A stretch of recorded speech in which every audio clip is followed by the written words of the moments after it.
सत श्री अकाल, नमस्कार। अपना पंजाब NRI टीवी चैनल देख रहे दर्शकों का मैं सोनिया साडे खास बुलेटिन न्यूयॉर्क दिस वीक दे विच स्वागत करदी हां। खबरां दी शुरुआत करदे हां जिथे अमरीका के राष्ट्रपति जो बाइडन ने दस्सिया है कि पेंटागन ने एक वर्क फोर्स का गठन किया है जो चीन वालों पेश की जा रही चुनौती नाल नजिठण लई अगले कुछ महीनों च अपने सुझाव देवेगा।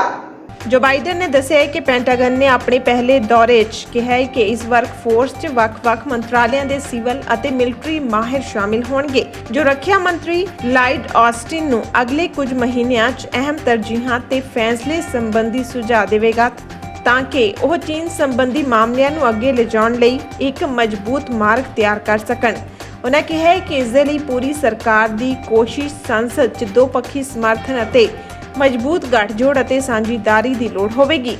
इस तरह वह चीन की चुनौती नाल नजिठण और भविख के मुकाबले च अमरीकियों की जित यकीनी करेंगे। पेंटागन ने एक बयान च दस्सिया है कि विदेश मंत्री के विशेष सहायक डॉक्टर एली रेटनर इस वर्क फोर्स की अगवाई करेंगे जो 4 महीने च अपने सुझाव देवेगी। बाइडन ने कहा कि सानू चीन दीयां वधदियां चुनौतियां नाल नजिठण की जरूरत है ताकि शांति कायम रह सके और हिंद प्रशांत और विश्व भर च साडे हितां की रक्षा हो सके। देश के उप राष्ट्रपति कमला हैरिस ने भी बाइडन नाल पेंटागन का दौरा किया।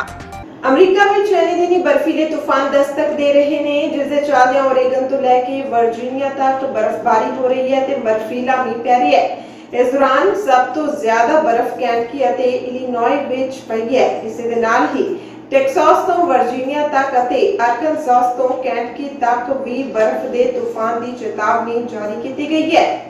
उत्तर पूरब विच ज्यादातर बर्फ फिलाडेल्फिया तो न्यूयॉर्क सिटी विच पै रही है जिस कारण उत्तर पूरब विच हुण तक 2 तो 5 इंच तक बर्फ पई है। इस तो इलावा वीरवार नूं ओरेगन तो वर्जीनिया तक देश के 40 सूबे भारी बर्फबारी और ठंड लई अलर्ट ते ने। इस तो इलावा ओरेगन तो वर्जीनिया तक देश के 40 सूबे भारी बर्फबारी और ठंड लई अलर्ट ते हन।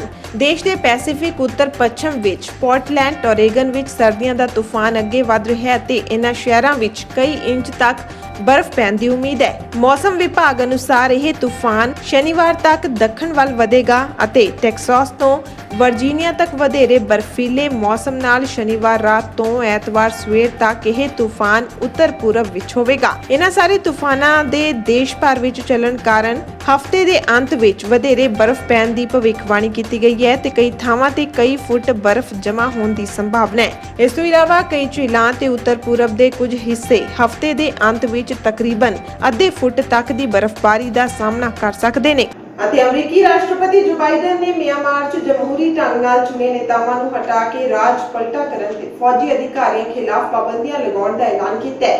जिक्रयोग है कि म्यांमार च फौज वालों 1 फरवरी नूं कीते राजे पलटे खिलाफ हजारां लोग इकट्ठ ते पाबंदी अते रात दे कर्फ्यू के बावजूद सड़कों ते प्रदर्शन कर रहे ने।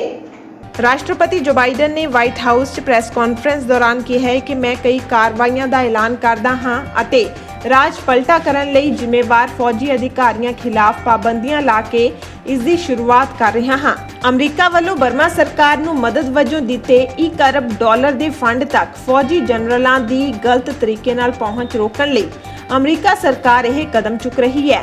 म्यांमार की हालत ते अपने पहले जनतक भाषण च राष्ट्रपति जो बाइडन ने कहा है कि म्यांमार की फौज नूं 8 नवंबर नूं होईयां चोणां च जनता वालों जमहूरी नेतावां दे हक च दिते फतवे का सन्मान करना चाहिए है। बाइडन ने कहा है कि उन्होंने एक नवे हुक्म नूं मंजूरी दी है जो राज पलटे का हुक्म देने वाले फौजी अधिकारियों उन्हां दे कारोबारी हितां ते उन्हां दे नेड़ले परिवारक मैंबरां दे तुरंत प्रभाव नाल पाबंदी लगाउंदा है। ਇਹ ਸਨ ਸਾਡੀਆਂ ਅੱਜ ਦੀਆਂ ਖਬਰਾਂ। ਇਸੇ ਦੇ ਨਾਲ ਹੀ ਨਵੀਆਂ ਤੇ ਤਾਜ਼ੀਆਂ ਖਬਰਾਂ ਲੈ ਕੇ ਜਲਦ ਹਾਜ਼ਰ ਹੋਵਾਂਗੇ। ਤਦ ਤੱਕ ਲਈ ਮੈਨੂੰ ਦਿਓ ਇਜਾਜ਼ਤ। ਧੰਨਵਾਦ। देश दुनिया की हर खबर ते नज़र रखने के लिए हुण साडा डेली इंटरनेशनल एडिशन पढ़न दे लई लॉग इन करो साडी वैबसाइट ते www.apnapunjabmedia.com ते इसे दे नाल ही तुसी इत्थे साडा डेली ई पेपर भी पढ़ सकदे हो ते जल्द ही विजिट करो साडी वैबसाइट ते।